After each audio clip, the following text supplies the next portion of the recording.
It's your time to redeem yourself, damn it. Ladies and gentlemen, boys and girls, that technicolor rainbow in between. No, sorry, shit, I messed up already. Nope. This is how you do it. Ladies and gentlemen, boys and girls, in that technicolor rainbow between, it's your boy Trey Proper. And it's your boy, Mr. Petty. Hi, I'm Rick. All right, so yeah, we back on track this week. We had a little mix-up, so it is what it is. But your boy's back. I am not a coupon. I tried to redeem myself. It is not happening. It's cool. I appreciate it, though. All right, guys. Thank you guys for joining us here at Blerds and Whiskey Live. We are doing a great service to you all, but bring you constant content week to week. And yeah, so it is whiskey. So no, I mean it is Blerds and Whiskey. My bad. Now I'm screwing up.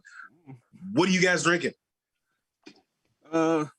Whiskey sour. I had to throw something real quick. I got the Jameson.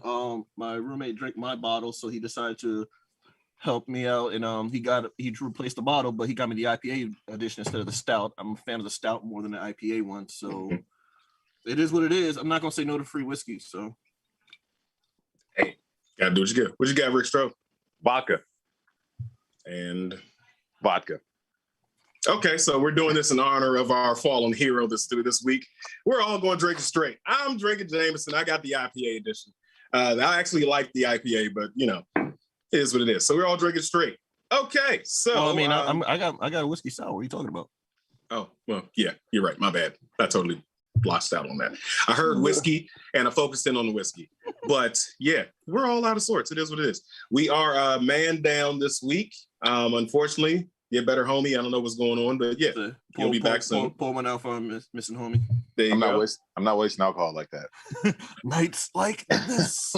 Wow. The shade. The shade. Give him the Eddie Kane treatment. Okay. But who wants to do the church announcements? I got it. I'm gonna do them.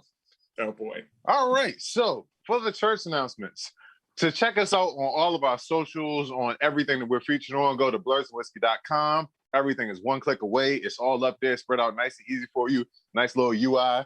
Everything's right there. That's if you want to check out more of what we got and what we're doing. User interface, Trey. All right, okay, church announcement number one. The new trailer for Venom 2 dropped this week. And it was a pretty good trailer, I guess. I don't know. It's about Carnage. I guess we'll see what the hell's happening, even though a lot of the characters that need to be in the story aren't going to be in it. And surprisingly enough, they took away the release date. It said coming fall of 2021, when in actuality it was supposed to say September something or other. I believe the date was in September, but now that's gone. So what'd you guys think about the new trailer and the lack of a release date? You want to go? It's a comic book buddy cop movie. It's Perfect Strangers. It's Lethal Weapon. It's all the tropes except for the fact that it's Tom Hardy talking to himself. Like I don't know if I'm gonna be like I'm not no shades. Well, okay, all the shade in the world because who cares? But like Tom Hardy's not a terrible actor, but it's just like the first Venom movie was just so I fell asleep in the theater. I woke up and I still understood everything that was going on. It's not made to be depth. It's not made to have depth. But I'm sorry. Were you? My bad. Were you finished? I will have to say I am kind of looking forward to Woody Harrelson playing Carnage just to see like if he's gonna get his Jeffrey the Eisenberg going with I'm getting Lex Luthor vibes from him. Really? Well, I can see that. I can definitely see that. But keep in mind, if you know the backstory of Woody Harrelson, his father was actually psychotic. So look it up, Google it. I'm telling the truth. But yeah, so I'm excited, but I'm a little disappointed by this trailer because one little itty bitty bit of a spoiler, Carnage gets transferred via bite apparently. So Venom eats everybody else, but the moment Cletus Cassidy bites Venom, he gets a symbiote. But is it symbiote or symbiote? I'm going with symbiote. As mom call it symbiote, I'm gonna call him symbiote. Exactly. No, symbiote, whatever. They kept messing it up the pronunciation. I haven't heard different variations of the same word since Oh, since the 90s Spider-Man cartoon? No, since Avatar. Oh, well, yeah. Avatar. So, real quick, Avatar. though. So, if you remember Venom 1, which I also hated because you can't have the main villain without the hero. You know how I feel about that. They already had the Carnage symbiote there. So, how does he, like, they got to expand on that. Either he absorbed the other symbiotes or it found him after he bit him in jail for some reason. So, of course. Well, actually, if you look at the trailer a little bit in depthly. Mm-hmm. Essentially, when he bites into Eddie Brock's hand, part of the symbiote gets transmitted through the blood, and that's why Venom has that freak out. Like, essentially, they're going to make some correlation with the red symbiotes and the black ones, whatever. If you look in the trailer, there's that Venom has that little freak out moment where he pops out in the church. That's the red one. He goes, "Holy shit, a red one!"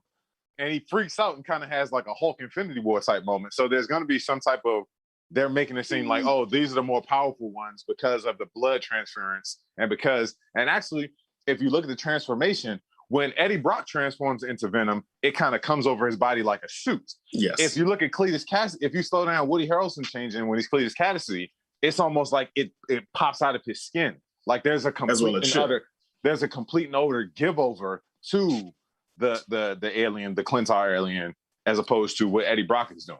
I mean, one of the big advantages that Carnage always had over Venom was the fact that Venom is a combination of Eddie Brock and a symbiote. So when they combine, that's where Venom came from. The one advantage that Cletus or Carnage always had is that Cletus became Carnage and Carnage became Cletus. So it's kind of like, I'm more in tune with what's going on than you are. You have a battle. You're fighting me with like half battling me, half battling yourself. While me, I already accepted this. We both did. Okay.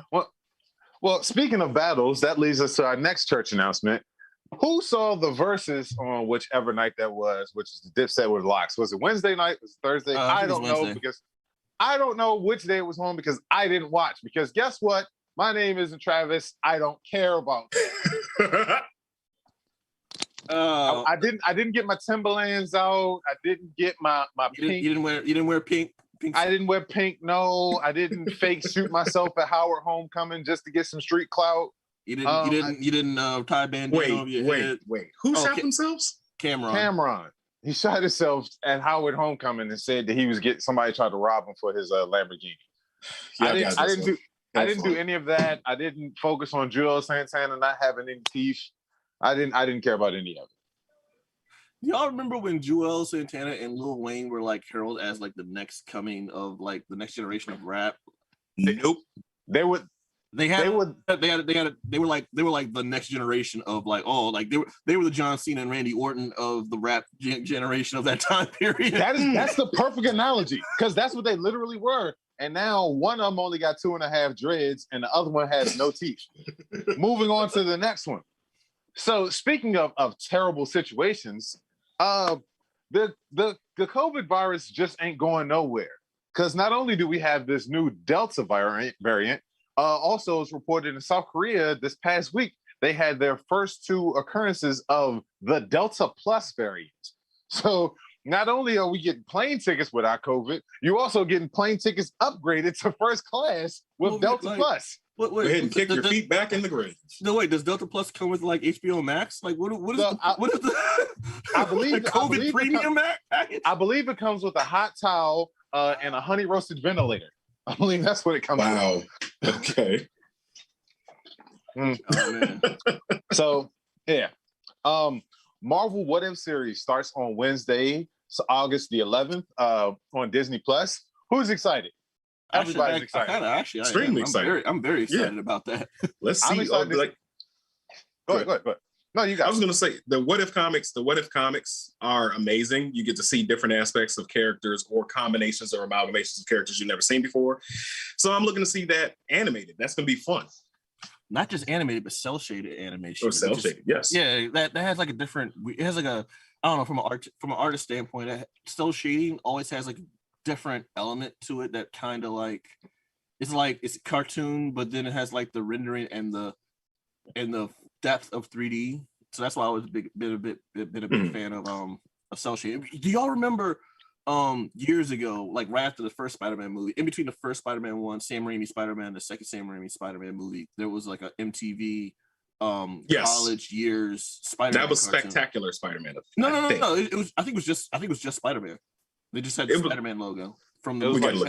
It was like Spider-Man: The Wonder Years or some shit. Yeah, it was like the Spider-Man college years, but it was great because it was like it kind of picked up where the first movie left off, but they didn't know it was going to be a second movie. So when in between the season, they were like, oh shit, we got our own thing. So I don't know. I thought it was pretty cool because he also did cell shading, and it was ahead of its time because it was like at the very beginning stage of like cell shading. So I don't know. I felt like it was definitely like underrated in my opinion. They did the same thing with Iron Man. They had an Iron Man. No, because that one actually sucked though. I remember that one. It was like pretty Little Trey watches it. I've never watched it. I can't get into it. It's on Disney. Sorry, buddy. It's on Disney Plus. Okay. He doesn't know better. He's learning. He's picking up things. I'm proud that he's actually watching something that's Marvel related. So props to him. Oh, he's the boy knows. What are you looking forward to, Rick? Just the show in general, and the fact that these shows are actually Marvel canon. So they're literally just taking the multiverse and running with it. So everything that you see on the show is going to be canon, and it's going to have some type of connection to something later on down the road. So I'm actually very excited to see that. I'm excited to see the jacked Collector get beat up by Yondu and Star-Lord T'Challa. That looks like it's going to be exciting. And then we're bringing back Killmonger.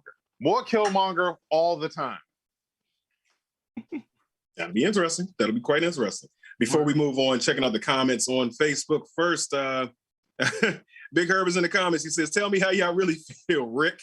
Chuck Clark says, "Weekend Herb couldn't be here today. He heard ready reading would be in."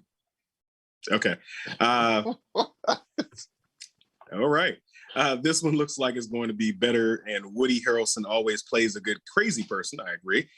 They became Carnage. Eventually, Carnage and Cletus used to argue a lot. I forgot about Americans. What was it? How was that movie you played? Not American Psychos. It was him and Juliette Lewis. And, yes. I'm drawing a blank right now, but I remember the cover because it was just him. It was him in a black and white photo with the red sunglasses. Robert Downey Jr. was in there, wasn't he? I'm sorry. Yeah, he played the photographer. Real quick, I got to break in because I just got this update. Venom 2 has been delayed. I don't have a date, but it has been delayed. And apparently Spider-Man No Way Home may be next to get delayed. So, wow. Hey, and look, it all works because we were just talking about the Delta and the Delta Plus. So I mean, hey, facts. And then do y'all think it's do y'all think it's either COVID related or do you think it's Scarlett Johansson related? Well, the lawsuit, I should say, related. A combination of both. It's absolutely COVID related. Because Sony, so here's the thing. Sony doesn't have a platform to put their stuff out on. That's why they're signing contracts with everybody. Right? So they don't have to worry about that. This is all COVID related because, people don't want to get vaccinated because they don't know what's in it. Meanwhile, they're out here at McDonald's every other day and chugging down Burger King stuff. Free Guy, which is, speaking of disasters, is a movie that comes out on Friday. It's a new Ryan Reynolds flick. No one really cares about it because everybody's just waiting for Deadpool 3. So are you guys excited to see Free Guy, which is the new video game movie? I'm excited to see it. I've been watching the build up for a while and I'm ready for it to come out. I think I like Ryan Reynolds as an actor outside of the Deadpool character, but I could have sworn that movie already came out though. But I mean, I'm not confused with Ready Player One. No. It's Ready Player One, but told from the perspective of an NPC. Yes. But also, Free Guy was one of those movies that got pushed back from last year because of COVID. So that's the thing. So a lot of movies that are coming out here recently, we've already seen the trailers for over a year plus ago. That's why we haven't seen the Spider-Man No Way Home trailer yet, is because like I just said, things are going to get pushed back because, we got whole states of people who just like, I ain't taking no damn vaccine. You ain't talking to me with nothing. Tom Holland's too nice. He's not going to sue Disney if they do like a home release. So they're probably going to call like Spider-Man 3 Watch From Home. That's so bad. No, he would. He's too settled in his, like, Scarlett's done. She's done. She's out. So we are transitioning over to her sister as being the new Black Widow going forward. If you guys watch Black Widow, Unless she takes this arrow in the face. Oh my goodness. No, I don't think she's going to be in the West Coast Avengers or Thunderbolts, whatever have you. But yeah, so she's done. She can afford to make all the ruckus she wants.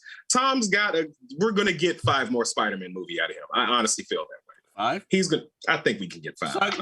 So one more Spider-Man movie, and then it's going to be in what phase? Is this phase 4 or phase 5? We're phase 4 right now. We're in phase 4. And actually they've kind of gotten rid of the term phases, but why? Because they got confusing? No. Because they push everything back? No, because they're trying to transition to a more broader scope. Like this whole multiverse thing isn't going to be like the Infinity Saga. It's going to be a lot longer and a lot broader from everything that I've heard. So do you think it's going to be like possibly like a movie version, a bunch of what ifs? Like, oh, here's a movie. Oh, but wait, it's a multiverse at the end of the movie. No, I think you might see. I think there might be opportunities where you see characters from the What If series get brought into the main movie continuity, just because of the whole multiverse hopping aspect that's going on. So is it going to be at the end scene of credits? Is it going to have just Doctor Strange with like a bigger migraine each movie? What the hell? Well. Then they could actually do it because Doctor Strange did have his own Avengers like team called the Defenders. So that, I mean, it's a possibility. They've already had Defenders though. No, Doctor Strange led. Oh, because he had like, what was it? Iron Fist and Daredevil was the only one who understood the assignment, showed up in costume. You had Power Man and Jessica Jones. Well, yeah. Well, speaking of migraines that just won't seem to go away, the official Trump card, the official Trump card just dropped this week, and you can show your loyalty to the former president of the United States and his band of his army of merry fucking idiots by getting a Trump card, which has 5 different types of setups for it. You got one with the American flag in the back. You have one with the Nazi eagle on it. I don't give a shit what anybody says. It's a Nazi eagle. Yeah, and you can get all of that. You too can be grifted by the former president of the United States and pay money for something that means nothing. That tells people that I am openly an asshole. So you can go ahead and pay money for that. The hat wasn't enough. Like as if so I ain't gonna lie. Okay, maybe it's just me. Has anyone else had issues where like you'll see a red hat from afar and your fist clench up and you realize it's just the Washington Nationals hat and got the Arthur fist going on? Yeah, you'd be like, oh wait, you're good now. Like so maybe people with red hats said like, yo, we need something that can like y'all need your own thing because red hats is ours before y'all took it over. So we need to national fans are mad. Yeah, so now National and Red It's a Sox W. fans. It's a W. I don't know. That's just me. I see a red hat like, what the fuck? Oh, okay. Okay. I'm gonna address the comment real quick. Made by Rita actually. Rita was just talking about how they probably won't show the trailer at CinemaCon this year because she said, "Do you think they will release the Far From Home trailer this month at CinemaCon?" No, because they just pushed back Venom 2, and they're probably going to push back No Way Home because people are terrified to go to the theaters because COVID ain't going nowhere. So I still don't think we're going to see the No Way Home trailer for a while. Like I honestly think it's going to be quite a few more months before we actually see anything about that movie. Can anyone remember if there ever was a movie where there was no trailer shown? I believe it was a Charlie Chaplin film. Jesus Christ. so yeah, like out of nowhere, like hey, here's somebody out there movie. Research that. Here's a movie. What? So I don't think they're gonna do. I mean, I know they're gonna put a trailer out at some point, but the problem is that okay. So just given from some of my research, Sony is a smaller picture house than everybody else. Sony doesn't make that many movies a year. They don't make a lot, right? So when they do, and Spider-Man is essentially Spider-Man funds everything that they make. Mm-hmm. So if Spider-Man comes out and it makes less than the last movie, which the last movie did over $1 billion, if they don't make $1 billion on this one, then they're SOL. So they're not trying to take any chances. That's why we haven't had an opportunity to see anything or any of that stuff. You know what I mean? And yeah, I know I see what she's saying in the comments. Like, yeah, I see that they're opening up CinemaCon and they do have a big ass 3-hour segment. And I think they may put some stuff out there, but honestly, I think they might be scrambling to change what their original plans were because they see what's happening right now. Like, I went to the theaters a couple weeks ago, but since the spread of the whole Delta and Delta Plus and all this other stuff, I'm not going back to the movie theaters for a while because it's a very unstable situation. So I mean, I just don't think that they're going to put that out and put it out into the ether and then have people sitting there going, "Well, I saw the trailer last year. Why the fuck I ain't see the movie?" I mean, but also this is Spider-Man, so I mean, like I can't see like even the ones that weren't great, all the Spider-Man films never really flopped though. Right, but that's the thing though, Cam. But that's what I'm saying. The whole thing it's not about flopping. They just don't want to make under what they made last time, right? Like the last one made $1 billion. Their benchmark is either $1 billion or nothing. Or more. You know what I mean? Mm-hmm. The first Brandon Brown in the comments says the first Cloverfield movie had no trailer, just hyped off being a J.J. Abrams movie. Jamaica on YouTube says, here's a movie we think you'll like. Buy our merchandise, please, which is basically what they do. So real quick, I want to address that Cloverfield comment. Okay. Cloverfield, Spider-Man. Facts. But no, but the question I did ask was, has there ever been a movie that they just released just off break, like no trailer, no nothing? I mean, no trailer, just hey, here's a movie and release, and he kind of answered that question. So he's answering the question. It's been plenty of movies, but it ain't not like these movies have like the marketing budget for a lot of these superhero movies or movies of this ilk is equal to what they spend on those movies that come out without trailers. Mm-hmm. Facts. And tying this all together with a nice little happy note, WWE released how many more people? Another 8 from NXT, including the most recent North American champion, he was North American champion last week, Bronson Reed. Yep. And they released him. Released a bunch of Leon Ruff, Mercedes Martinez, Bobby Fish. Who's very integral in like the greatest faction that NXT had, which is the Undisputed Era. Yep. Excuse me. Thank you, Chuck. It was 13 people. 13 more people released. And then also, apparently, according to Sean Ross Sapp from Fightful Select, there are more releases coming. So yay, WWE. Are they about to sell? I was this close to. I didn't watch last week because I had shit to do. But I was about to start getting back into the flow of things as far as WWE is concerned, but it's like, what are they about to sell? What the hell is going on? So allegedly, what's going on is that Vince now is trying to get a big hold of NXT, and NXT. What he's doing is he's trying to rebrand NXT by like getting some of the quote unquote older talent that aren't going anywhere out. I'm speculating. This is not from Vince Man himself. But I'm just speculating what he's doing is he's kind of like pushing out some of the talent that is of a certain age while trying to push into newer talent so that he can then cultivate that into the superstars.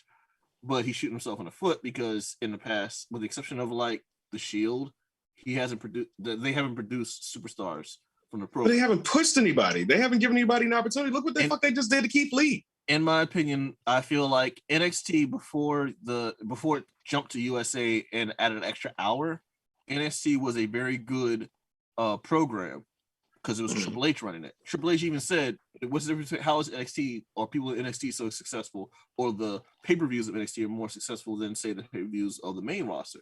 And he says, "Well, basically NXT has like a niche market. NXT pretty much has those hardcore like indie and like smart and vocal fans that are like pinpoint, but when you get to the main roster, you got to deal with a bigger demographic. You got to deal with the fathers, the mothers, the children, the investors, and like that. And that is why NXT is developmental for AEW. Pretty much.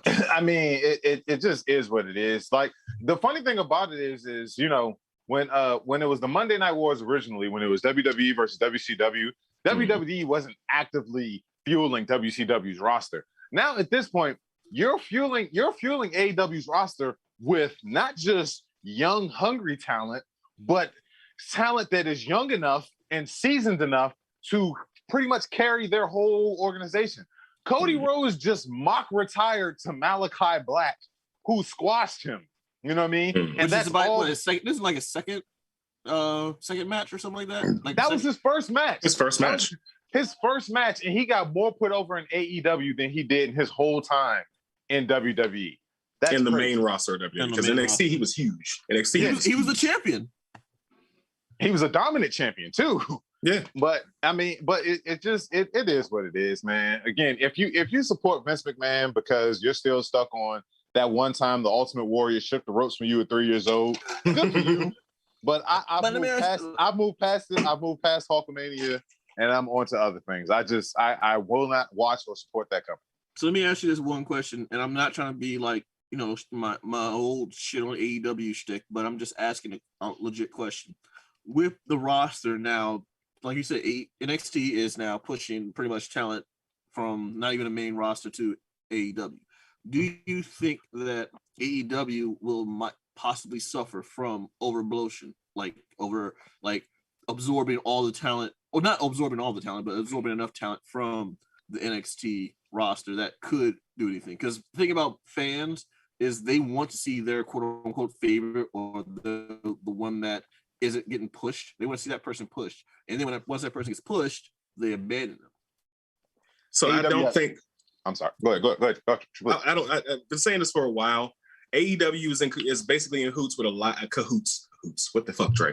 In cahoots with a lot of other promotions. So they're going to spread the wealth around. They're going to become, ultimately, I predict, Trey prediction here, they're going to become a global sensation as far as not just AEW themselves, but partnering with other companies such as TNA and New Japan. And they're going to go do what NXT should have done when they started NXT UK and put those places around. And then we actually have a European champion. We actually have an intercontinental. Not saying they'll use those names, but they'll what's the word? They'll spread around. They'll not merchandise. So Trey, what's the word? I feel like we were saying the same thing last week when I was like taking back what I said a lot about AEW trash talk. I do feel like in this day and age, or it's basically the new territories. Okay, that's what I meant. Territories. They're basically trying to make like a bigger, broader, thing for other wrestlers to not, because before for like almost like 20 years you had just one option. TNA made their attempt to be up there, but they didn't make those numbers. AEW is close to making the WWE, if not WCW numbers. Well, and then also here's another thing. AEW also doesn't cornhole their wrestlers into only doing AEW stuff, because Malachi Black just wrestled his first match with AEW on Wednesday, but he was also in PWG the week before. You know what I mean? So they can go. They're actually independent contractors that get to go out and work for other places and not just always be on Dynamite or Elevation or Rampage or AEW Dark. They actually get the opportunity to go out and be wrestlers. You know what I mean? So that's the thing. I feel like that's going to be the thing that's going to topple WWE, is the fact that they're getting back to that old territories format, but also just not handcuffing their wrestlers to stay in one place. So real quick, before we continue checking out the comments on Facebook first, YouTube first, Overtime Sims, what's up, yo? He said, yo, hey, what's good with you? Also, make sure you check out Overtime Sims on Roku TV. He's got some pretty good content over there. And Herb said earlier, since y'all don't want to say it, Herb's Blerds. I said go to blerdsandwhiskey.com. Stuff there. Yes, you can see all those stuff there. Let's see. No, the first Cloverfield. Drew Godoni, what's up, boys? What's up with you? Chuck Clark. Tyler Russ got dropped, and he's literally just showed up in a new faction with Roderick Strong. Let's see. Carl McCullough. People that know the WWE insight, not sure what that's in reference to. Chuck Clark, WWE is actually making more money from business deals than they are from us, the fans, which I can understand, especially when you're going over to Saudi Arabia to make money. If they keep on pissing off their TV partners by cutting all these people. But yeah, I'm still going with the Vince is loading up AEW to buy it down the line and make it a new WWE. That's his theory. Aaron Toll, Tony Khan has actually done well with not absorbing every single discarded WWE talent while leveraging the fact that they busted open the invisible door. I can agree with that. And lastly, Chuck Clark, AEW also works with NWA, PWWG, and the AAA. Omega is still the AAA mega champion. Yeah. So I will. Side note, I will say probably one of the partners that's probably the most mad at Vince for all the cuts is probably 2K, because like you gotta imagine like they gotta make these games like within a year. They probably spent a lot of money making Bray Wyatt's entrance, only for him to be like last week. So can you imagine the developer that's been working on the Fiend's interest? Like, I finally mastered it. No glitches, nothing. Bray Wyatt got cut. Son of a bitch! Yo, that developer is airboxing right now. Well, we missed it. We missed the whole year though. We missed the whole year, so they can just do 2020, or they can do the 2019. Good deal. Okay, so you saying he's doing Ricky from Boys in the Hood in his cubicle right now? Okay, so that has been our church announcements. All right, guys, time for us to get into our meat and potatoes of the show. Something magical happened this week. It's actually the last church announcement, technically, and I say that with a grain of salt. If you've been paying attention to HBO Plus, you realize was it Friday or Thursday night, actually, because we were having our meeting. Yeah, and Thursday. We realized, Rickster actually was the one that realized Suicide Squad dropped. Now, we here at Blerds and Whiskey, we're not going to spoil it. We're going to give you a quick spoiler-free review where we will speak how we feel about how we felt about the movie. Gentlemen, I'll let you go first. Cam, what did you think? I am pouring a shout out right now. Okay. James Gunn, you son of a gun, you did it again. All right.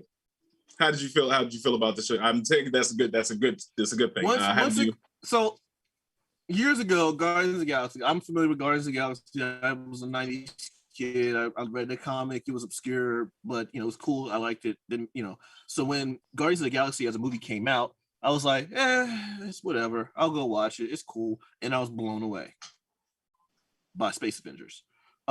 So here we go. Years later, Rick Show's like, hey, Suicide Squad just dropped on HBO Max. I'm like, I already watched the Suicide Squad. I knew about the whole first Suicide Squad. I knew about the whole like the trailer company, which is the name of the people who actually made the trailer for the Bohemian Rhapsody version of Suicide Squad. When they edited the movie, there's actually two versions of that story. We'll get into that later, maybe. But long story short, I was like, okay, cool.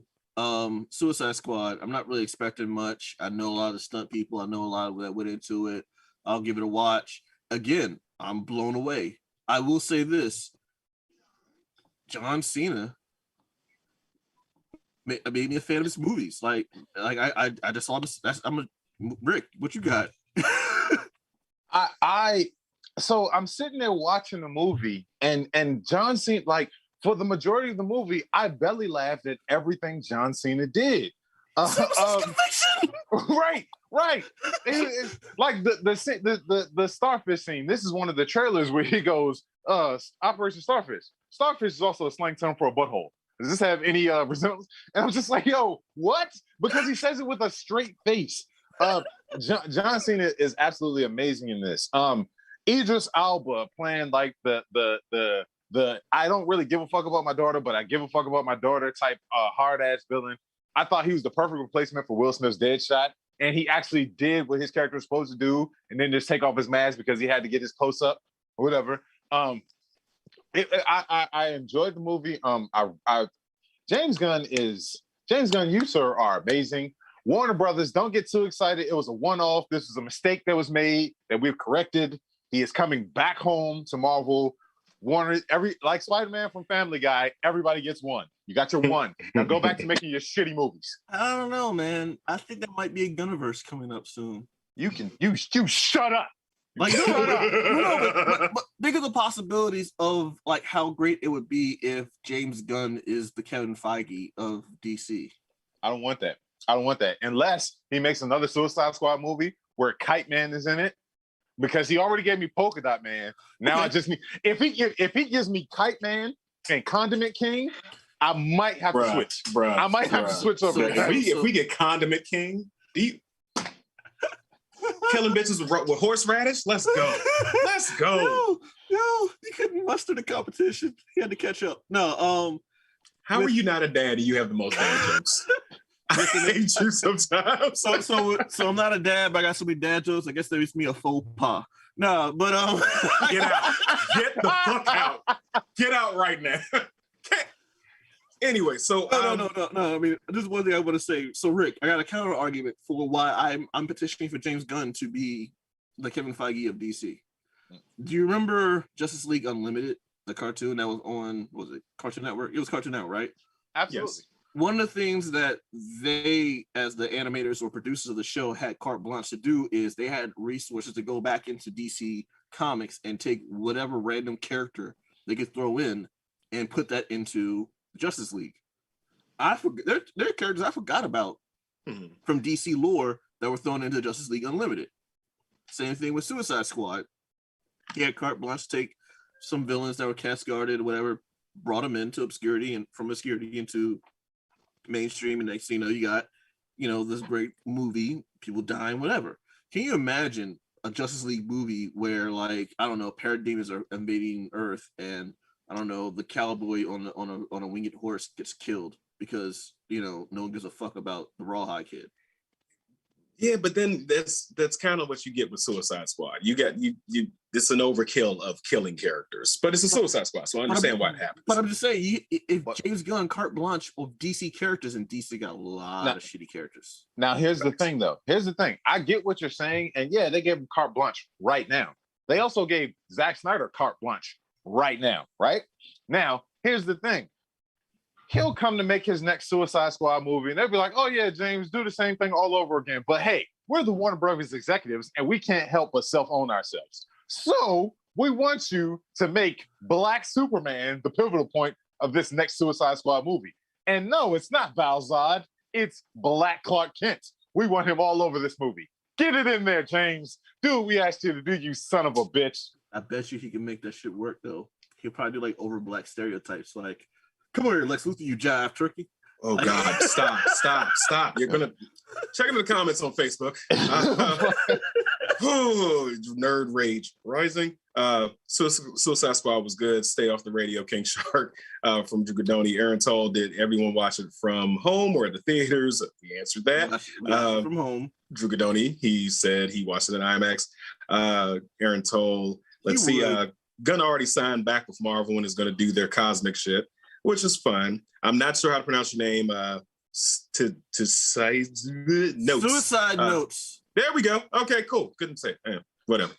They'd overwork Gunn if he entertained that idea. Chuck Clark, stay tuned for Suicide Squad 3, where Amanda Waller finds another incarcerated Black man she can cut a deal with to lead her ragtag crew of lovable scamps. Yeah. And General Zod for Suicide. Do you not? Reed was in just said. Sorry, Reed was in there. Was just said. Zen Edwards just said on YouTube, Black Dynamite would be the Black Superman. Is that Zen? Is that Zen? Yes. Yes. Don't make me block you. Don't make me fucking block you. Do not make me fucking block you. But no, my thoughts on Suicide. My thoughts on the Suicide Squad are as follows. I think John Cena is a standout character. I think that Polka Dot Man stole the show, and runner up for me would be King Shark. So it's definitely worth watching. I would give that a whole 5 shots, and I'm surprised to say that about a DC movie. But then again, it is James Gunn, and because he's put his foot in some stuff. It's like, damn. You've done a great job, an amazing job of taking these characters nobody cares about, which is what you're supposed to do with the Suicide Squad. You're supposed to take them and make them into something. Same thing with Guardians of the Galaxy. So I think he's good for if you have a character that's not popular. Like I would see James Gunn do Moon Knight. I want to see that. I want to see a James Gunn Moon Knight. I don't want to see it on Netflix. I don't want to see it on a server. I don't want to see a series. I want to see a series would be great. No, this is the downside though of when someone's good. It's like you want to see what they can do with almost everything now, and that's going to take away from. Well, that's why I said the caveat of I want to see him take characters nobody cares about. Nobody really cares about Moon Knight. Nobody cares. Nobody gives a fuck about him. Well, shit, I'm excited to see what he's going to do on Adam Warlock in Guardians 3. I mean, he's gonna give all the lines he would have given to Batista to Adam Warlock, the fish out of water thing. Good, because Dave is talking about he's too old to keep playing this character. So it's, maybe we should kill. You run Drax around off. with 2 knives. It's time to kill Drax off. Meanwhile, you were like fighting zombies and Zack Snyder's. Yo, hey, what's up? What's up with him and always wanting to quit some shit? He did it in WWE. Now he's doing it in Marvel. It's, I quit. Shut up. Shove me.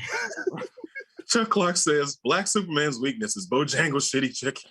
And run character of the week. Run character of the week. Run character of the week, please. Let's go.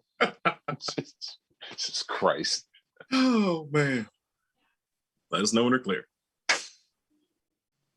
Verbalize it, sir. Off camera, guys. Say something, because we don't know if we're live right now or not. Yeah.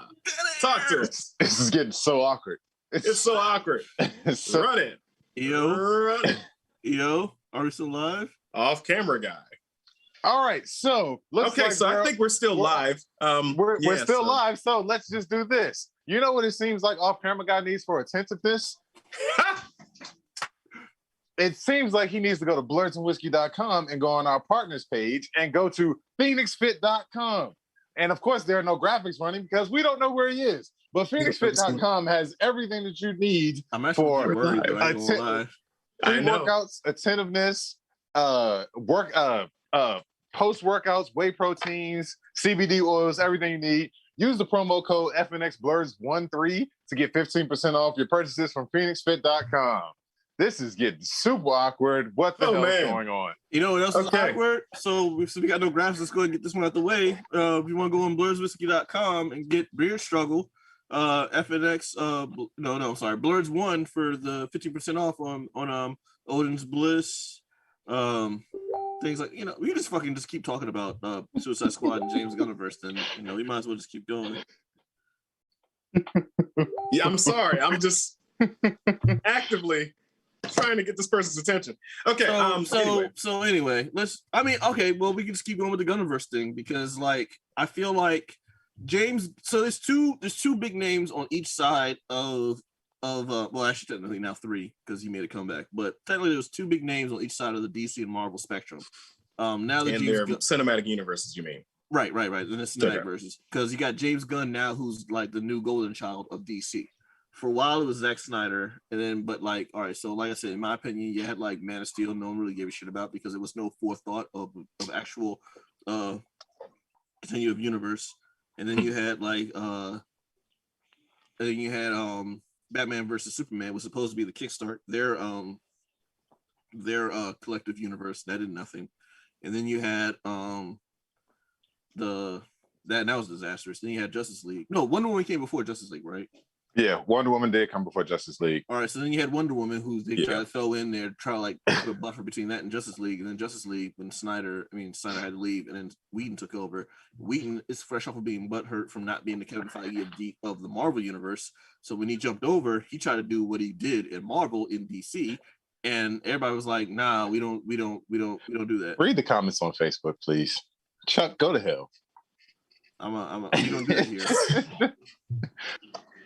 But the whole thing of it is, right? So I get what you're saying about the Gunniverse in DC, but at the same time, they're still trying to cling to other movies that were hits, other movies that made them money.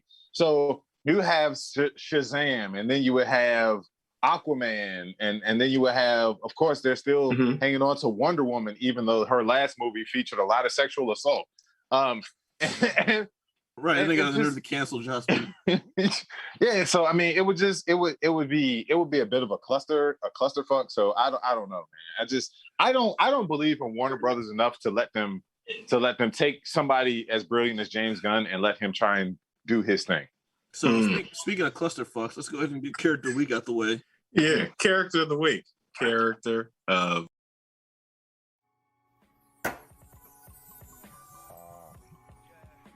Character of the week. The silver age of comics where what the hellism ran rampant. Today's character of the week used to go by Mr. Polka Dot, but he now goes by Polka Dot Man. I don't think either one was even any better. Basically, he's character of the week because of David Dastmalchian's spot-on portrayal of him in Suicide Squad movie. he debuted in Batman, you know, of all the rogue galleries, you had the Joker, you had the Riddler, you had Two-Face, you have Bane, and the Polka Dot Man. He debuted in Batman number 300. Basically, he went on this crime spree where he used his abilities to do spot, dot, period, themed crimes, because everything in Gotham has a theme. I don't know, did he rob Domino's pizza places? I don't know, rob places like the Ink Blot. I don't know what he was robbing that are like period related. I don't know. This is a joke, but it's not the time of the month for me to make that joke right now. There is no rhyme or reason for his abilities either because it's the Silver Age. I would have accepted like magic-based powers, and that would have been more acceptable than what he actually is a guy who is an inventor, who his suit has various spots that, because of technology, can turn into whatever they specifically are designed to turn to. Each spot that has a different color has a different utility to it. Some are buzzsaws. Some turn into grenades, some flying saucers, some are wormholes to other other areas or something like that. Some turn to flying fists because the Silver Age, that flying fist is what everyone does. Just ask Green Arrow. Because comics. He ran into some hard times. He only had one good run in Batman where he almost got him. He was this close. He almost ended the Cape Crusader, but then he became just a punchline or a butt of the jokes to a lot of the criminal underworld. But there was a time where he fell into some hard times and had to revert back to crime, but he didn't have the funds to power his suit. So it was just wearing a suit with polka dots that had no utilities to it. So he used the baseball bat. Hard times. He got beat up by Harvey Bullock. I think he filed a lawsuit with him. I don't. He did get an upgrade sometime, and then he went back to being Mr. Polka Dot. Like, that was even better. And he met his demise when a teammate turned on him and used his power or ability blow up. And anyway, his head was crushed by a flying manhole. It ended his life.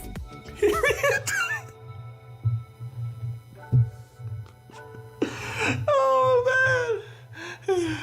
I wonder if he was seeing spots from his concussion.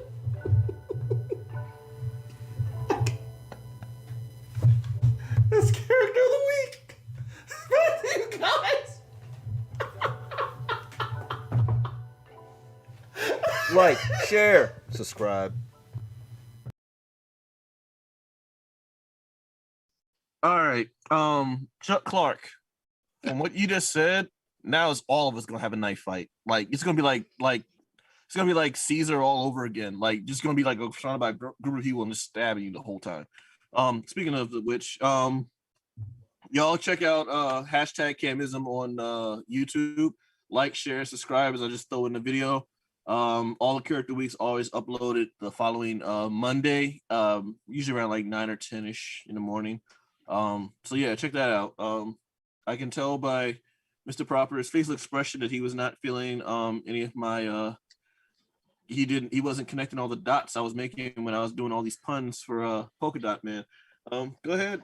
Remember when I said you've been making the most damn dad jokes in the world? Seeing spots, Cam. Seeing spots. There was no way I could take this guy serious. I swear I wish I could make you go sit in the corner right there's now. No like, way, but there's no way that I could take a guy who wears polka dots, who couldn't afford to use his equipment. Well, this is why everybody needs to go watch the movie, because Polka Dot Man showed his ass. Not literally, but yeah, he got out. He got after it. I'll put it like that. Yeah, there's some weird Oedipus shit going on with him in that movie too. You're telling too much. Tell it too much. Tell it too much. You no motherfucker. spoilers. But definitely go watch it. It's on HBO Max. Join up with your friends, watch it together, do what you got to do. It's a fun ride. It's a fun ride. I wouldn't recommend watching it with your children, because then, they might watch you sit down and not respond to your people in your show because they're still traumatized from it. Namely, off-camera guy. Seriously. So we'll go ahead and do we got 10 minutes, or y'all want to go over time? It doesn't matter. All right, you know what? Let's just go. This is a runaway show. The next topic is something that I was trying to bring up a while ago. It's basically, how can I put this? When white writers try to write for people of color and they just go off of what other white writers have done, you start picking up patterns that they think this is what goes on in the Black community, when we can say, well, 100%, like, yes, we're not a monolith. We do follow individual characteristics. We're not all the same. However, there's one characteristic, universal thing amongst most Black people, and you'll find that things that made on this list is not one of them. The very first thing that they brought up, and I, maybe I'm wrong. I asked everybody. Everybody's been like, "Oh, yeah, we don't do this either." But one of the things they always write in a lot of Black casted films or movies or TVs is open gravesite funerals. That's the very first thing. Like, every time I've been to a funeral, and I've been to a lot of funerals. I'm not trying to brag. It's just that I've seen a lot of dead people in my life, not by my hands. Humble brag? Humble brag. That's the worst humble brag of all time. That humble brag is deceased, sir. I've put more of my family members in the ground than diabetes, but no. But open gravesite funerals. Like, I have never been to. What we mean by open gravesite funerals is like when the funeral and the burial are in the same place. Listen. And you see it in superheroes, cops or someone, they have like bagpipes and gun salutes and Listen, Black people in reality, we know we can't have that, because that aunt that want all the attention, or that cousin that want all the attention, her dumb ass gonna end up in the grave before the whole body even getting there. So this is why we know that. This is why it's not a real thing.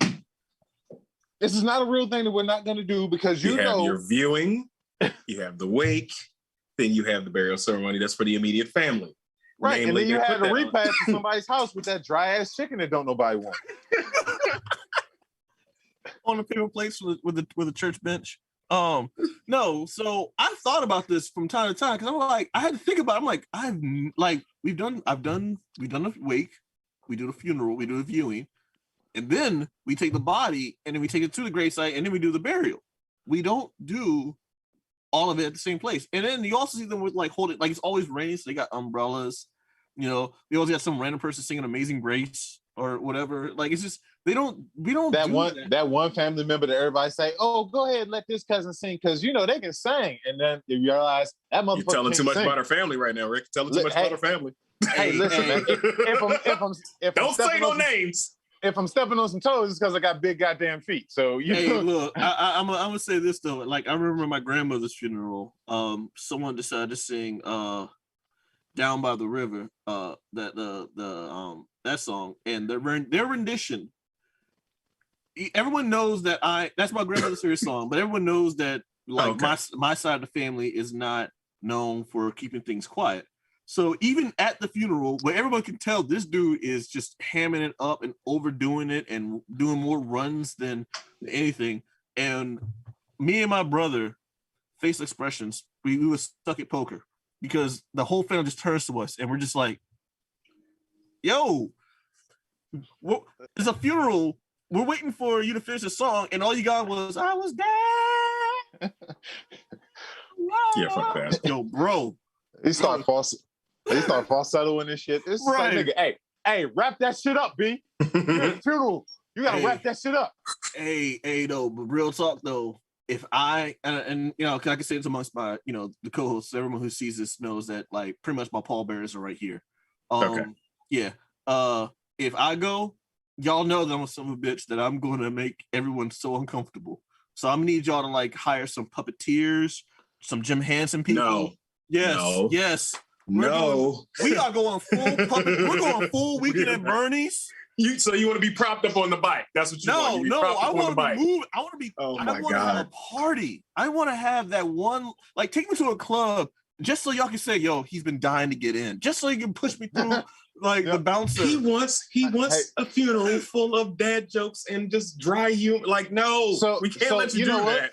So since we're talking about this, I'm gonna go ahead and put mine out there. No. People that know me, who are in the comments on YouTube and Facebook, you know what type of funeral I want. Write it, but if you don't write it, I'm going to say it out loud. Please don't. Everyone knows I want a Viking funeral.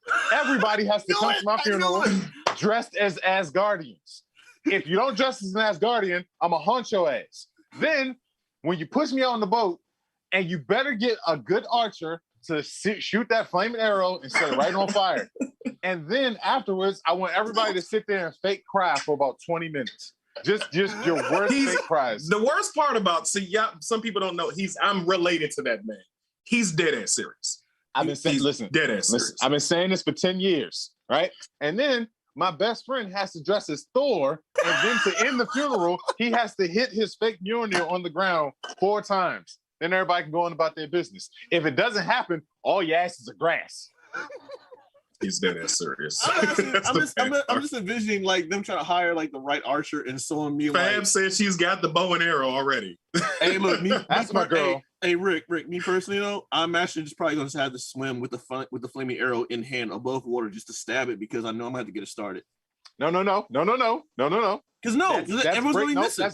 That's breaking rules. I don't give a damn if the archer hits it on the first one or the 500th one.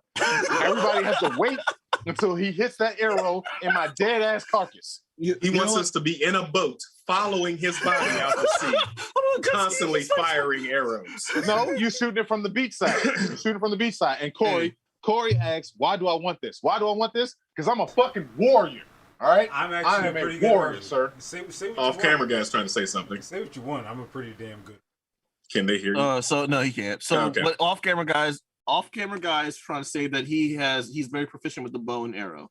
We got Black Arrow working with us apparently. All right, so we got 2 archers. We got Fab and we got off camera guys. So I don't think it's gonna take as long as you guys think. But you know It's what? really not. But so you know what would really be good though for my funeral though, just to make it even better, because knowing how I am, not even a dad jokes. Like the only people who would be involved in this would be the pallbearers, because y'all gotta keep a straight face to the whole thing. But I want you all. This is now officially recorded now, since I believe EO's recording this, so now this is documented. I want you all, the Blerds and Whiskey crew, to not tell anyone. Just you're gonna have a celebration in my honor. You're gonna tell people like, hey, we need y'all to show up at this venue. So we need you all to be part of Cam's going away. You know, Cam doesn't want us to be all sad. Cam wants us to party. I want y'all to have a club venue and everything. And by the time everyone shows up and the place is full, DJs spinning some good tracks, I want y'all to be like, oh my God, look who's in the building. He ain't even supposed to be here. Like, I want the Jamaican horns to go off and everything. And I'm going to zip line like this Shawn Michaels in that WrestleMania thing, just fucking just coming down. Just like, No. Hold on. No, and the only ones who's popping is just you all, because you all the only ones who knew that I was going to. But I have to be dressed up like the dude that was his trainer in that episode, in that match. And I come out and I start doing this and I point. And then you just come, and then, like the animatronics just make your arm do like this as you're coming down. You know, it's Best awesome. friends and family, ladies and gentlemen. They are serious about this. Trey, and I'm gonna need you to not cry until like at the actual funeral. Like during this time, you're gonna be laughing. Like the only ones who's gonna be laughing are the ones who are involved. I'm telling you, Trey. This is my last. Checking out the comments. I have to just checking out the comments on YouTube. Jamaica did leave them, throw dirt on them, and walk away. At least the dissident side. At least the dissident side chick didn't come up during the say a few words part, saying I will always love you. Charles Van Tessel, I got you, Cam. Oh my goodness. Yep. What's up?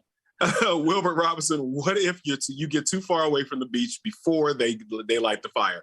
I'll answer that for you. He doesn't know this. We will have depth charges. We're gonna blow his ass up. And there's no way we're sitting out there firing arrows all day. If you fuckers miss it, I'm going to blow it up. It's that simple.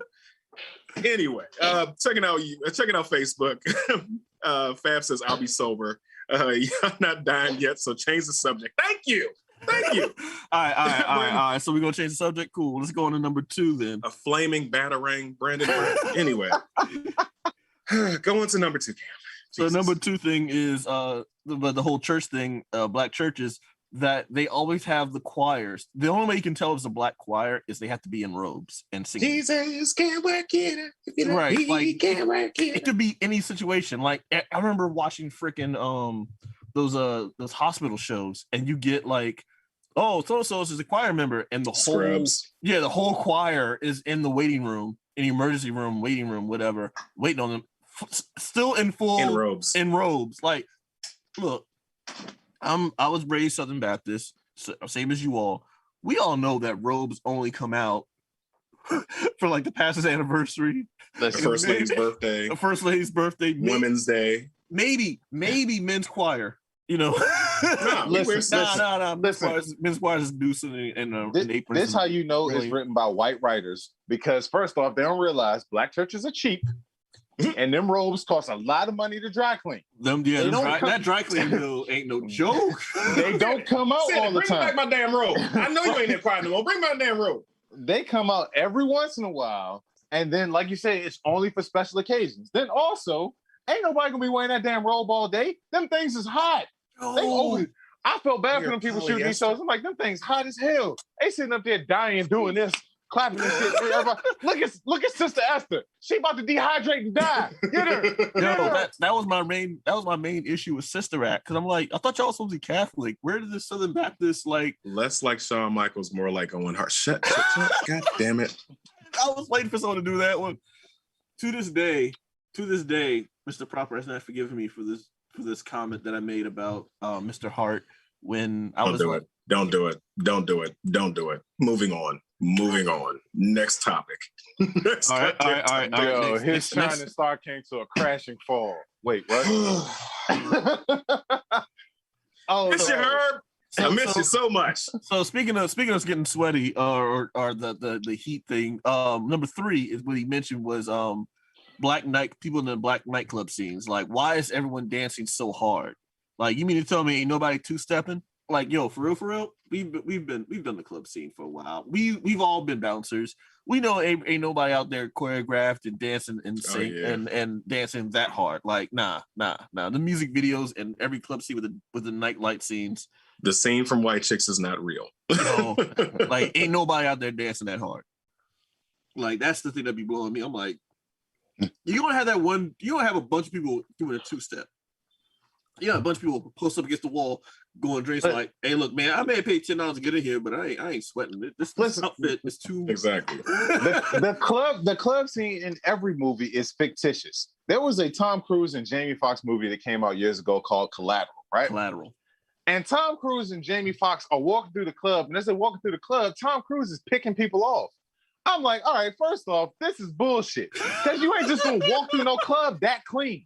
Like, you don't just walk through. Like, the first time they'd bump somebody, they turn around and be like, nigga, what's the good? You know what I mean? Especially when he got white hair and he's in a suit. Come on, man. That's what I'm saying. Like, he would have got bumped 14 times. The gun would have went off before he even got to his first target. They'd have been bumping him so damn bad. And then Suicide. Go ahead. Go. No, go. Suicide Notes. What's worse is they make them dance hard to nothing, because they usually don't have music picked and clean. Right. The post edit is where they're trying, like, all right, we gotta make it. Whatever you think song you playing in your head is what you dance to as an extra.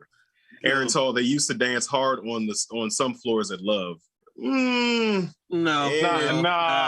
Love was a fashion show, Joe. Love was you literally posted up there. What you're thinking of is the circle. Like, there's a certain section of people who dance hard, not the entire floor club. No. Yeah, ain't no floor. Nah. Aaron LaGrange, unless you're drunk.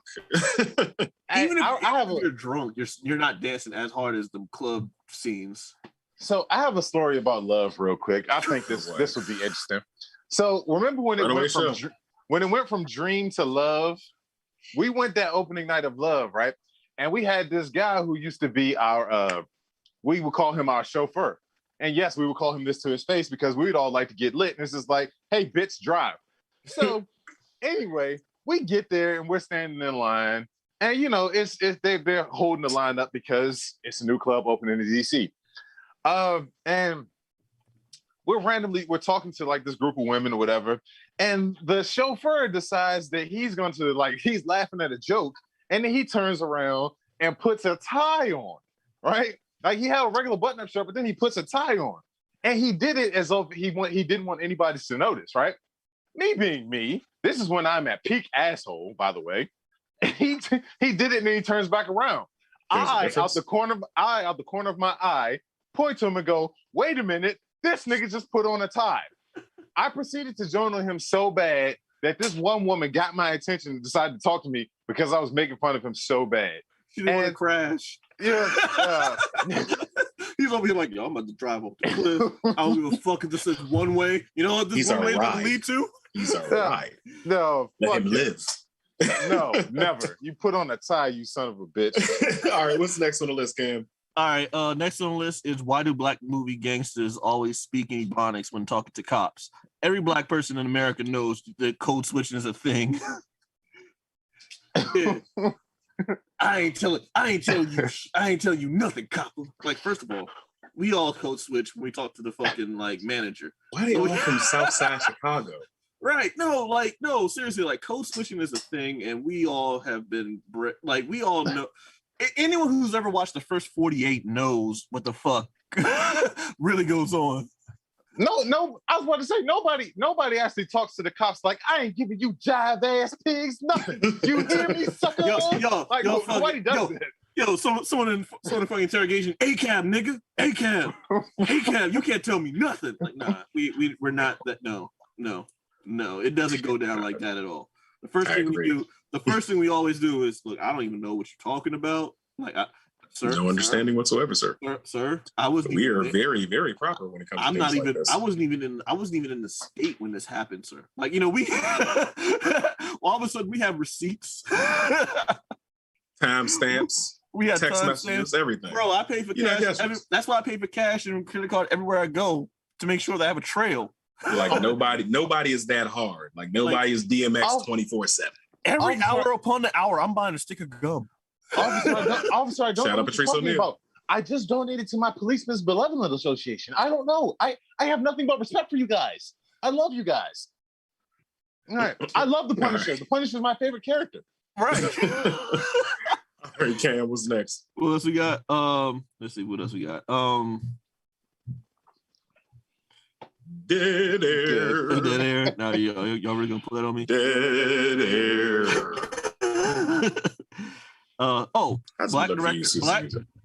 Apparently black writers and directors, shout out to Tyler Perry, don't know what to do with black women's hair. Bro, I don't understand why like women don't petition to not watch these movies that they so love and they support so much when they can't even get your heads to look right. Like there should be no reason why in Atlanta all those hairstylists, and they have the hairstyle expo or whatever down there. Yeah. How do none of y'all go over to Tyler Perry Studios and tell them you fucking as our missing comrade would always say, like his significant other works with the hair company, and like, yo, give her a shout out. She will hook y'all up. She can definitely. From what I've actually understand, especially like working like behind the scenes stuff, I know a lot of black actors or stunt people. Whenever it comes to their own hair and makeup, they have to do their own because the white only know like their own and that one predominant and unilateral way of doing. How about we just shave it all off? And they're like, no, you look like one of those Wakanda women. Hey, I'm just going to do this, and because the disadvantage they also have is they don't understand the lighting and how like certain skin reflects off of certain camera tricks and lighting and shows up in certain filters. So that's one other reason why the big reason why I'm bringing this whole list up is we need our own to work with our own. I'm not talking about. I'm not speaking separatism. I'm speaking of the fact that, as you can tell by this list, y'all don't know what to do with us. Let me go ahead and do a number 4, which to me always bothers me. This is both universal, black, white, or any other color. It really bothers me when a main character at the restaurant, when something happens, the hero always plops down some cash and leaves. Like, I don't care. I haven't carried cash since like unless something's going on with my card, I don't carry cash. We waiting for the receipt. Hold on. We may not tip, but we waiting for the receipt. Yeah, we waiting for that receipt. This is a subject that's very near and dear to my heart because it's not just the characters just plopping down cash. You have these scenes where they cook all of this food. Yeah, I'm a big guy. I like food. I don't give a shit. They have these scenes where they cook all of this food, and it's an amazing looking breakfast or lunch or dinner or whatever, right? And then a character will come in and they'll sit down and begin eating, and somebody will say, "Oh no, my t-shirt got ripped." And they run out in a panic and they leave this delicious ass meal sitting there. That is not realistic. Listen, if I'm in the middle of sitting down having a nice scrumptious dinner and you come and be like, "Hey, look, there's a fight going on outside. Man, that shit is crazy. Let me finish this food and then we can get to it." Right. I'm not leaving from my how much time it takes to go and deal with them.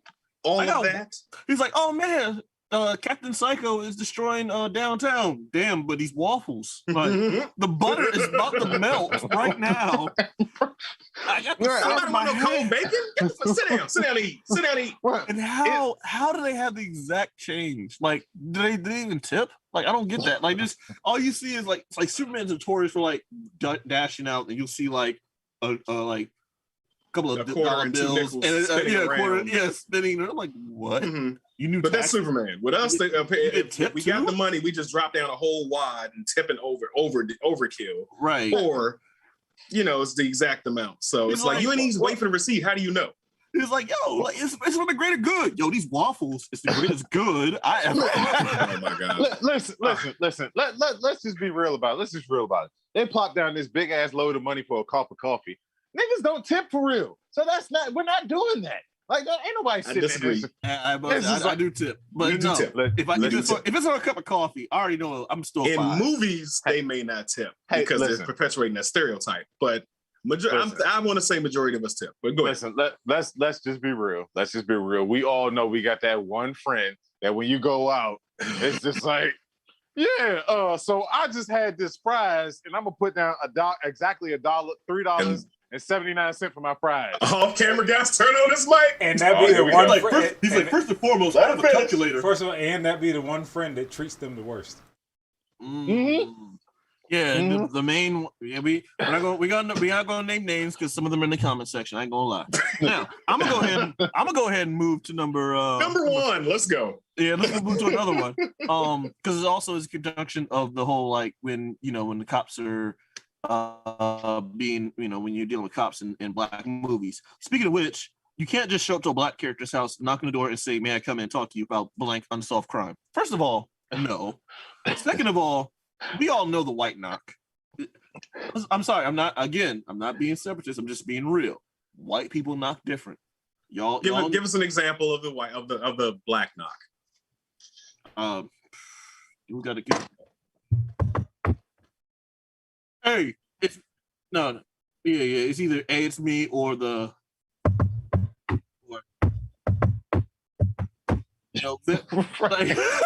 Like everybody got no spice on the jump. Yeah, everybody got knocked like they playing for Rare Essence. Like, no, just knock on the fucking door, dude. But white people will knock with, and then just wait. That's how you know they're white, because they wait. Nah, and also they don't announce themselves. I mean, listen, anytime that I'm going to somebody's house, I'm going to give you notice that I'm coming over. There's going to be a text message, there's going to be a phone call. Hey, I'm on my way. White people just show up like shit is all sweet. Nah, nigga, we got bill collectors coming around here. Get your ass around this goddamn door. You didn't announce yourself. We're not expecting you. You're not coming in here. There's no talking to you. Go back and do it again. Go back to your house and start all over again. Jameek on YouTube, I don't carry cash. I accidentally asked a homeless man if they had Cash App. Wow. Wow. That's okay. That's hilarious. The new 2K homeless people do actually have Cash Apps. I ain't gonna lie. I mean, they got cell phones. Yeah. The Fabiola, black people have rhythm when they knock. Yes, Facts. that's the truth. Clark. Like we knock with a rhythm. Going back to the tipping conversation, Corey Johnson. First of all, what you mean we don't tip? I always tip. Chuck Clark. A majority of us do not tip. I've definitely been a server in Forest. You were in Forestville. That's the problem. Listen. You did not tip or pay with an EBT card. First and foremost, dog, you was in Forestville. You was in Forestville. And if I do recall, you were also at an IHOP. But you were. Go ahead. This is the thing though. It's just like the vaccination conversation. Yeah, we all be like, yeah, I'm vaccinated. But it's a big ass group of people out there that ain't vaccinated. Just like we all tip. Yes, I tip very well when I go out to eat. But for damn sure, I'm about to say for damn sure, it's a bunch of niggas out there that just be like, man, I ain't tipping this motherfucker. That service was shit. Well, that's because you changed your order every time they came out. You asking for a certain type of soda that they don't sell. You saying that they sell Pepsi products. You sitting there like, I asked for a goddamn Sprite. Pepsi products, dumbass. Like, so it sounds good, but again, we all know better. Yeah, Let's so keep it it's moving. like, let's see you moving. Okay, let's go to number 7 then.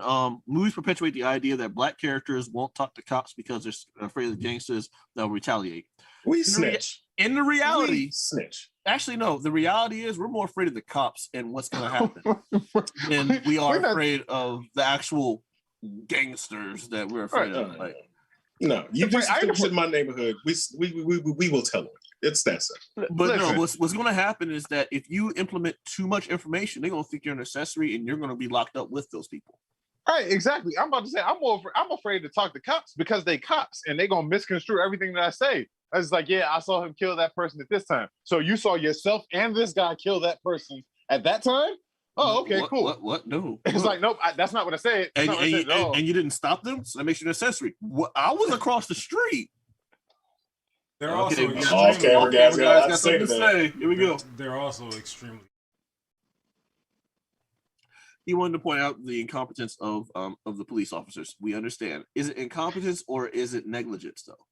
Because I believe it's more on the negligent side. That's why they're so incompetent. Such as someone who will literally write on the police report that they hand to said person who's being arrested, who actually informed on them that they're being arrested by, and then lock that same person up too. I've seen this happen where it's like, okay, look, all I did was just like, they asked me if I wanted to come on a ride, and I was like, where are we going? That was the extent of his comment, of his involvement.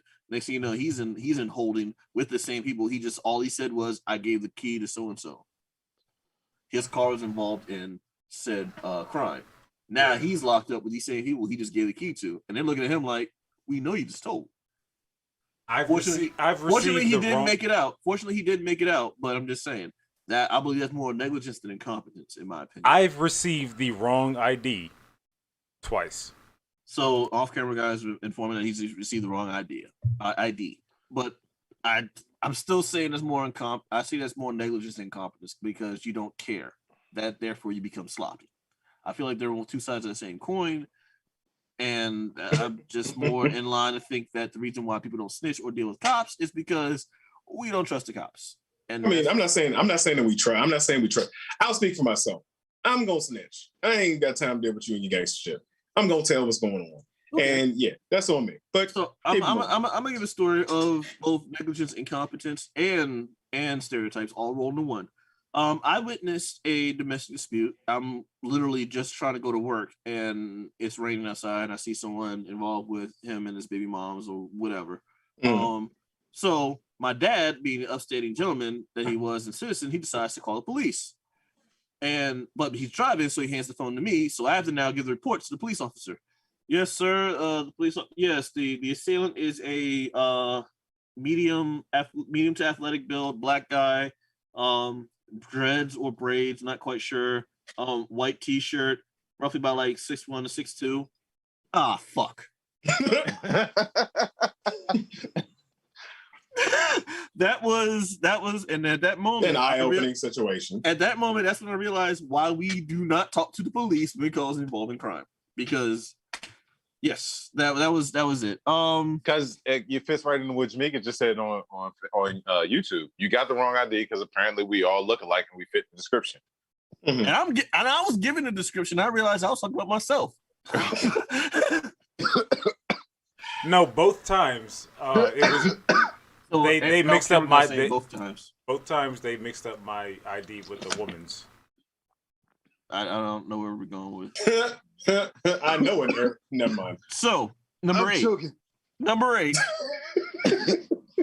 Number eight actually rang very true to me too, as the smart, talented black kid in the movies always gets involved in the wrong crowd because of peer pressure. This is the thing that white people believe in poor black neighborhoods. The kid with the chance to get out is usually protected by the neighborhood. That's actually as a member of a family that has had some questionable characters involved in it, I can attest to the fact that they will beat your ass before they let you get involved with some shit. No, nigga, you smart. What the fuck is you doing? Get the fuck out. Get the fuck out of here. I'll go tell your mama. I'm gonna go tell your grandmama. They will be the first to be like, "Don't you got a book to read? Get the fuck out of here. Get out of here." Or get your brainiac ass from around here. No. Wait, hold on. Let me do it accurate. Hey, Mo. Hey, you that comic book youngin'? Hey, get the fuck up out of here. Go read some Superman or some shit. What the fuck you doing on this motherfucking street, man? Get the fuck out of here. Or even more accurate, Don't you got a game on? Don't you got a game on Monday? Fuck out of here! Like they were, yo, Hey. if you're that football star, that's a track runner that's going to make it out, they will literally fund you. They will give you cleats. They will give you equipment. The neighborhood does not. If you got a chance to get out, the neighborhood will get you out. Hey, Trey just became DJ from Hustle and Flow. Get out here, man. Get the fucking nice out of here, man. He just switched That's how they sound. He just switched name with Mo. Hey, Mo. Iron Mo. All right, what else we got? Welcome to King Mouth. For real, that shit always pisses me off because what's that movie? Hardball, where Keanu Reeves played the white savior trope of the baseball team to get the black kid out of the neighborhood. First of all, them kids was playing baseball in New York. Those two sports in that area, sport in that name alone should already be like put you out there to like, nah, you ain't the streets ain't trying to get you because you got baseball and you from New York. Nah, the streets ain't trying to get you. You're being pushed out. They're gonna get you out there. And then that's always bothered me too, because it's like, especially in a sports movie, the white savior trope of the coach like looks at these kids and be like, oh, these kids are terrible, they're trouble, and then he has a heart, and then all you need is just one white person to care for you. Yeah, okay. Cue that Sally. Where's my Sandra Bullock? Yeah, cue the in the arms of an angel music as he's like, I can coach you out of this neighborhood. Really, Mr. White Man? You can get me out of this downtrodden area? Nah, that shit always pisses me off. Dangerous Minds was one of the first to start it. Wildcats was another one that did it too. Blind Side. The trope can go on and on, but like something about on Facebook. So what have I been doing all show? Brandon Brown, I once hit a pedestrian, a random teenager not paying attention. Checked to see if she was okay, drove her to the destination, that's your mistake, only for the cops to meet us at the station and attempt to arrest me for domestic violence issued down on the subway that she hadn't even entered yet. Don't judge me. It was her fault and she wasn't hurt. But yeah, you shouldn't have transported somebody that you don't know. But I'm just saying, that's just me. Her Chuck DNA Clark, is in your car. Chuck Clark, wait, didn't The Rock literally do a movie like that based on real people? Gridiron Gang. Yeah, and in typical Dwayne fashion, he was playing a white man because we all know he's only brown when it's convenient for him. In the goddamn show. Wait, we got you going to end it? We got like 2 more to go. Let's go. Let's get him. Get out. Let's go. Get him out. Let's get him out the way. Let's get him out the way. All right, let's go. Number 9. I've seen white characters put on lipstick, hair gel, perfume, even brush their teeth. I've never seen one black person in any like media put on lotion. So I have something. Hold on. Sunscreen is not the same as lotion, though. I have something related to this, right? So, son of a bitch. Hopefully she's not. Hold on. Go ahead. That is a cover photo right there. Let me give you some credence to this, right? So hopefully she's not in the comments because I don't need her coming for me. But I used to live in Texas a while ago. I'm talking about Rita because she likes to take shots. All right. I lived in Texas a few years ago, right? And I worked with a white woman, right? And she asked a serious question. She said, do black people wash their hair? Is that a thing that you guys do? And she was asking a serious question, right? Like they really don't believe that we do these things, even though there are black hairstylists, there are black hair care products, there are black body care products, all that stuff. They really don't know anything about us, guys. Godoni, give some credence to this. I know you're in the comments. Yo, for real. They have one washcloth for their whole body, and they gonna have the nerve to talk about. They don't use washcloths. Chappelle Show taught us they don't use washcloths. They put the whole raw bar of soap in their butts. It goes off camera, guy. Mike is on. No. They rub the bar of soap across their bodies as if it does something. But no. Gentlemen. Let's not assume. Hold fast. There was a whole ass video where The people at E3 or whatever, the E with the exclamation point, whatever, they literally cornered the weekend at a airport. They're like, how often do you wash your hair? He was like, every day. And they were like, really? I have grilled for people at my job, and I'm going to keep that quiet. Nobody don't tell anybody what I do. I've grilled for, and I've just watched these people just be like, oh, what's that, seasoning?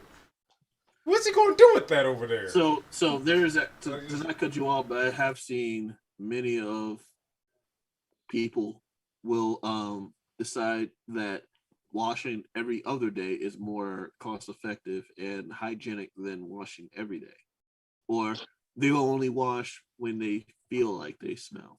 Bro, who is that white actor couple that just came out and said they don't watch Kutcher, Ashton Kutcher and Mila Kunis. Shut up, Meg herself. They only watch their kids. Yo, she should have shut up when they can see dirt. Yes, they only watch their kids and they see dirt. But meanwhile, and as Jake Gyllenhaal just came out and said the same thing, didn't he? So, but I was saying, I'm sorry, not to cut you off, but I will say that who came to the not defense, but who came to just be the outlier of amongst the white people is Mr. Captain America, Chris Lamont Evans himself, says, I shower every day. And that's what I want to make sure I understand the stereotype that is there, but we also want to make sure we go against those. Can't say all, not all, not all. No. Yes, okay? We can. Fuck all of that. Rick. Yes. All right. Not all. Fine. Number 10. The last one is very subtle, but it's my biggest pet peeve in the entertainment industry. If you haven't noticed yet, you'll see this if you read this. In modern movies, is one subtle and almost exclusive thing. In the scene where Black people live, there's a distinct establishing shot that lets you know that it's ghetto. Whether it's the rap music, whether it's, I don't know, bottles, or whether it's something like, I don't know, like the sun setting and you'll see like a couple of like shoes hanging off. Shoes times, yeah. Don't forget the random graffiti. Oh yeah, graffiti is also another one. Subway and graffiti are usually like you're usually neck and neck as far as like establishing whether it's the scene as a ghetto or not. It might be something different between the different areas, but like Rick, and you can attest to this. You're a year older than me, but when we were kids, we lived in downtown DC, not downtown. We lived in Northeast. And we didn't have graffiti on our apartment buildings, on our houses. We didn't have it. You didn't have it on the buildings, but you have it on like abandoned buildings. You had it on. We didn't have abandoned buildings, Cam. We didn't have, like, DC was booming. Like, we didn't have abandoned shit. So that's a stereotype it's more in my opinion, my non-expert opinion. That's more of a New York thing. Okay. We didn't have people tagging shit. I'm gonna go ahead and refute that right now because must say as someone who did do art. Not, you know what? No, I did not. As someone who did not do any type of street art, as someone who also takes the metro everywhere, yes, graffiti is in certain areas. Graffiti is only in certain areas where they know they can get away with it, I should say. Facts, but also you said the metro. I'm saying where we used to, in movies, they have graffiti. You have like somebody's mural to somebody, maybe, but you don't have gangs tagging. We grew up, there was bombs and dead stuff around DC, but we didn't have it on our houses. No, yo, I got this. So what the gang tags that you didn't notice? Fabiola, Ingraham Street, Northwest. So Northeast, I'm sorry. A lot of the gang tags you probably didn't notice. It's just bullshit. There's just scribble because not every person who does graffiti is an artist. Mm-hmm. So I get what you're saying. So you'll see a lot of stop signs. You'll see a lot of yield signs. You'll see a lot of caution walking signs. You'll see a lot of certain street signs with some scribble scribble on the back of it. You'll see. What it doesn't have to be big. That's what I'm trying to tell you. Like, it doesn't have to be like this giant graphic, like T-shirt design on a wall. Sometimes Sharita, you were in Southeast. So I'll say this. Can we just end the show on this one thought, since we got to the end of the list and we had a very productive conversation? Can we all just agree that New York fucking sucks? No, I will not agree to that. But God damn it, Cam! But what I will agree to is, since Mr. Weekend Herb is not here, so shout out to Weekend Herb. This is for you, my man. check out Blerds and Whiskey. You can go on blerdsandwhiskey.com, check out all our previous shows, all our merch, all our pop, stuff like that. You can check out, go on Facebook and YouTube and look up all the socials to see Blerds and Whiskey. We're on YouTube, Facebook, TikTok, Twitter, our own webpage. We have all the links set up. So check it out. As we always say, hold on, real quick.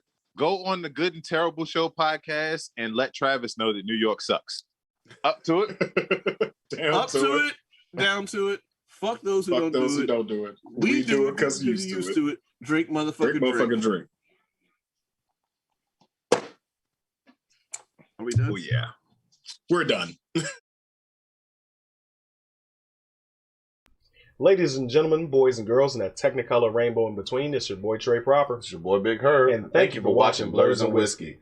Be sure to like, share, subscribe on all social media platforms. And check us out on blerdsandwhiskey.com. Be sure to get that merch. And come take this shot.